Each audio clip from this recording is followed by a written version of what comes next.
Hi, welcome to Film Files. My name is Sid and I wanted to talk about the Pope's Exorcist. The first scene starts with Russell Crowe performing an exorcism on a person that is actually not possessed by a demon but has a mental disorder, and Russell Crowe tricks him into thinking he has performed the exorcism.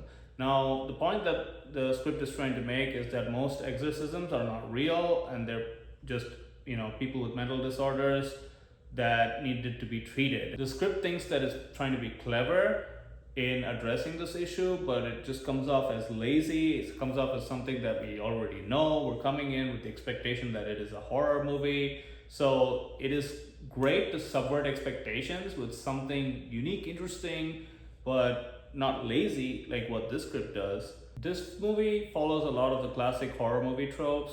For example, the family moves into the creepy house. In this case, it's a castle. The family went through a recent trauma. In this case, the father died. There's a rebellious teenager. In this case, it's a one-note rebellious teenager with some basic, inexperienced, one-note acting. And she has some stiff competition from the concerned mother. How do they show that this mother is concerned? She takes off the headphones of her child and kisses him goodnight while he sleeps. ChatGPT couldn't have written a more generic horror movie.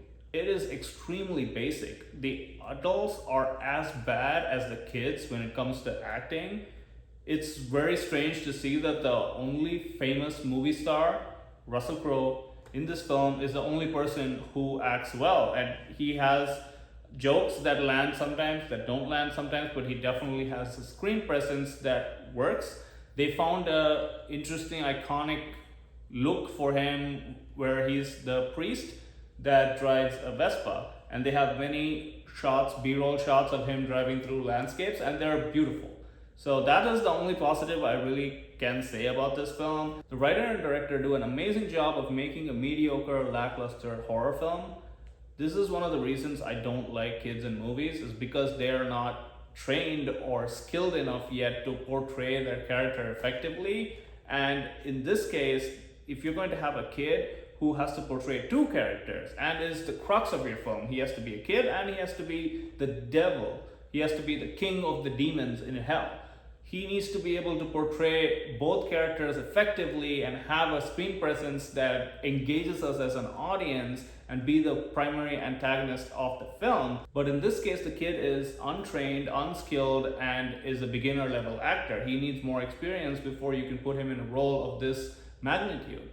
The writing is equally amateur as well. You have these two priests sitting around with this kid just having a conversation, lounging around it. If I didn't know it was a horror movie, I would expect them to break out some beers and talk to each other all night. The expository vehicle in this film is the two priests confessing to each other. They both made mistakes and they've both been given a backstory because the actors probably asked for it. Not that the writers put any thought into that. And they just had to have previous sins so that the demon could confront them on their previous sins. And the way they show this is there's Russell Crowe's previous sin is a girl who ends up committing suicide, and then she shows up and she just tells him straight out, "Oh, you let me die." That couldn't be more straight to the face exposition if they tried to make it more straightforward. They couldn't have made it more straightforward.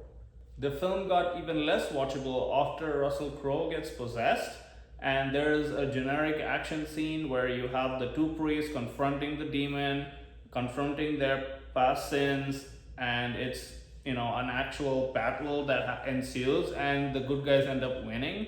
And now they're trying to turn that into a franchise. Overall, I would not recommend watching this movie. I would give this a 2 out of 5. They're trying to turn this into a franchise with this Pope's Exorcist. If this movie does well, I hope it doesn't. I just saw Evil Dead Rise a couple of days ago, and that film was significantly better than this because that film knew that it was a B movie. That film knew that it was all about the violence and gore. It was fun, it had jokes, and it played both as a horror and a comedy with 3 kids. All the kids' performances were very grounded and solid. Versus the 2 kids and the mom in this film, all of them are quite bad and it's not very watchable. So I would recommend that you pass on this movie. Guys, do you want to go ahead and hit that like and subscribe buttons right there?